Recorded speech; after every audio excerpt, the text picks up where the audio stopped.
नमस्कार दोस्तों, मैं हूं डॉक्टर ताहिर। मैं एक consultant psychiatrist, de addiction specialist, counsellor और सेक्सोलॉजिस्ट हूं। मैं दिल्ली के अंदर कार्यरत हूं। दोस्तों, आज हम बात करेंगे हैप्पीनेस हार्मोन यानी कि खुशी का रसायन जिसे हम सीरोटोनिन बोलते हैं उसके बारे में। दोस्तों, सीरोटोनिन जो है हमारे ब्रेन के बेस पर एक रेफी न्यूक्लियस होता है जहां पर सीरोटोनर्जिक न्यूरॉन्स का केंद्र होता है। वहां पर सीरोटोनिन का फॉर्मेशन होता है और सीरोटोनिन सीरोटोनिन जो है हमारे ब्रेन के अंदर रिलीज होने के बाद हमारे मूड को प्रसन्नचित रखता है, खुश रखता है। तो जितने भी टाइप के मानसिक विकार होते हैं जैसे कि depression, anxiety, phobia, OCD, social anxiety, इन सब के अंदर ऐसा देखा गया है कि सीरोटोनिन की मात्रा कम पाई जाती है। तो इसके अंदर जो हम ड्रग मेडिकेशन देते हैं वो भी यही काम करती है, सीरोटोनिन का लेवल बढ़ाती है। तो दोस्तों, अगर हम सीरोटोनिन के लेवल को बूस्ट करके चलते हैं, ब्रेन के अंदर उसे मेंटेन करके चलते हैं, तो डेफिनेटली हम इन मानसिक विकारों से दूर रह सकते हैं, वो भी बिना किसी ड्रग थेरेपी के। तो आज हम इस वीडियो के थ्रू उन प्राकृतिक तरीकों को जानेंगे जिनके थ्रू हम हमारे ब्रेन के अंदर सीरोटोनिन का लेवल बढ़ा सकते हैं। तो दोस्तों, इस कड़ी में जो सबसे पहला नाम है वो है एक्सरसाइज का। अब दोस्तों, एक्सरसाइज चाहे मॉडरेट फिजिकल एक्टिविटी के रूप में हो, चाहे ब्रिस्क वॉक हो, रनिंग हो, जॉगिंग हो, एरोबिक्स हो, स्विमिंग हो, बॉडी बिल्डिंग हो, अगर हम रोज 30 से 40 मिनट एक्सरसाइज करते हैं और सप्ताह में कम से कम 5 दिन करते हैं तो हमारे ब्रेन के अंदर एंडोर्फिन और सीरोटोनिन, हैप्पीनेस हार्मोन रिलीज होते हैं जो हमारे मन को प्रसन्नचित रखते हैं। इसके अलावा हम अगर रोज प्राणायाम, मेडिटेशन, योगा करते हैं तो उससे हमारे जो ब्रेन के अंदर जो स्ट्रेस हार्मोन होता है कोर्टिसोल, उसका लेवल कम होता है और सीरोटोनिन, हैप्पीनेस हार्मोन का लेवल बढ़ता है। इसके बाद दोस्तों, अगर हम रोज एक डीप एंड साउंड स्लीप लेते हैं कम से कम 6 से 8 घंटे की, उससे भी हमारा सीरोटोनिन का लेवल बढ़ता है। तो इसके लिए हम अच्छी नींद लाने के जो तरीके हैं उसे हमें फॉलो करना चाहिए, जो कि स्लीप हाइजीन से हम बोलते हैं, उसका मैं एक दूसरे वीडियो के अंदर जिक्र करूंगा। अब दोस्तों, इसके बाद अगर हम रोज सनलाइट लेते हैं करीब 30 से 40 मिनट, तो उससे भी हमारा सीरोटोनिन का लेवल बढ़ता है। और यही थ्योरी इस बात का आधार है कि जो एक डिप्रेशन का टाइप होता है, सीजनल अफेक्टिव डिसऑर्डर, जिसके अंदर उदासी के सिम्टम्स पाए जाते हैं, तो उस सीजनल अफेक्टिव डिसऑर्डर के अंदर सीरोटोनिन का लेवल काफी कम पाया जाता है और उसके ट्रीटमेंट के तौर पर भी हम सनलाइट यानी कि लाइट थेरेपी को एडवाइस करते हैं। तो इसलिए अगर हम नेचुरल वे में रोज लाइट्स लेते हैं, सनलाइट में बैठते हैं, तो उससे भी हमारा सीरोटोनिन का लेवल बढ़ता है। अब दोस्तों, इसके बाद हम बात करते हैं मूड इंडक्शन एक्टिविटीज की। अगर हम ऐसी कोई मूड इंडक्शन एक्टिविटी करते हैं जो हमारे मन को खुश रखती है, जैसे अगर हमारी कोई हॉबी हो, सिंगिंग, डांसिंग, कुकिंग, पेंटिंग, अगर उसे हम रेगुलर एंजॉय करते हो तो उससे भी हमारा सीरोटोनिन का लेवल इंक्रीज होता है।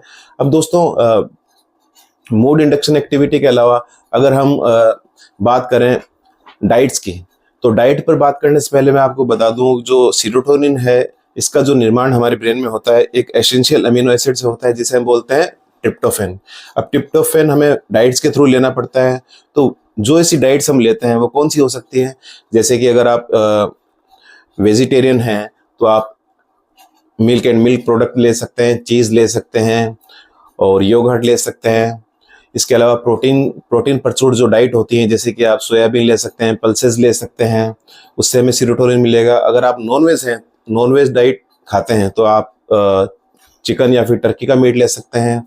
आप फिश खा सकते हैं, फिश के अंदर भी ट्रिप्टोफैन काफ़ी प्रचुर मात्रा में पाया जाता है। इसके अलावा फिश से हमें आर्जिनिन, ओमेगा 3 फैटी एसिड भी मिलता है।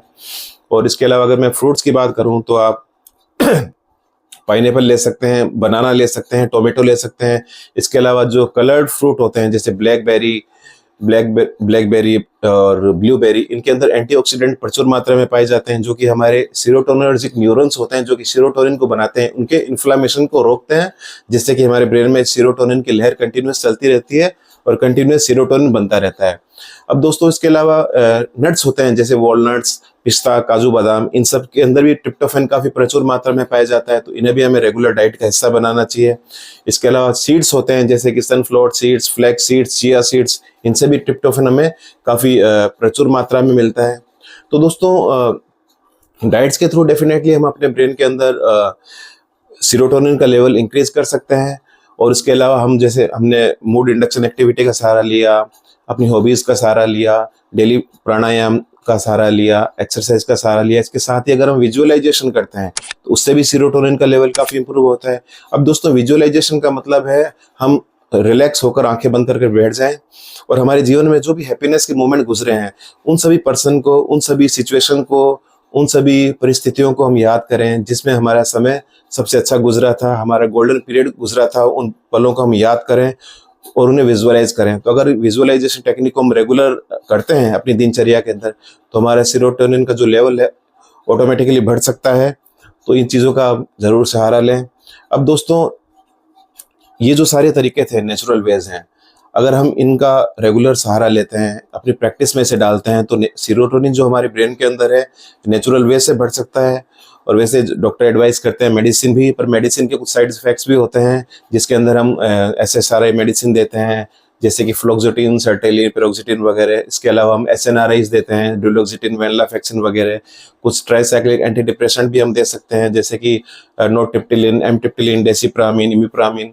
और कुछ एटिपिकल एंटी डिप्रेसेंट भी देते हैं जैसे कि मिटाजिपिन, वोटियोक्सिटिन।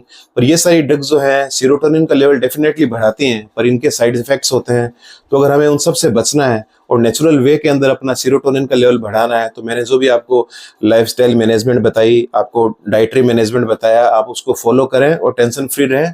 और अगर आपका सीरोटोनिन ब्रेन के अंदर मेंटेन रहेगा, बूस्ट रहेगा, तो जितने भी मानसिक बीमारियां हैं जैसे कि depression, anxiety, phobia, social anxiety, ये सब आपके पास भी नहीं फटकेंगे। तो दोस्तों, ये वीडियो था सीरोटोनिन हैप्पीनेस हार्मोन और उसके रोल्स के बारे में, और बिना किसी दवा के हम अपने डिप्रेशन, एंजाइटी को कैसे दूर करें उसके बारे में। तो उम्मीद करता हूँ आपको ये वीडियो पसंद आया होगा। आप इसे लाइक करेंगे, शेयर करेंगे, अपने फ्रेंड्स तक, रिलेटिव्स तक इसे बिल्कुल शेयर करेंगे और मेरे चैनल को सब्सक्राइब करेंगे। हाँ, और आपको बेल आइकन को भी जरूर प्रेस करना है ताकि मेरे आने वाले नए वीडियो का नोटिफिकेशन आप तक सबसे पहले पहुंचे। तो दोस्तों, आज के लिए इतना ही। फिर मिलेंगे एक नए वीडियो के साथ। तब तक के लिए नमस्कार।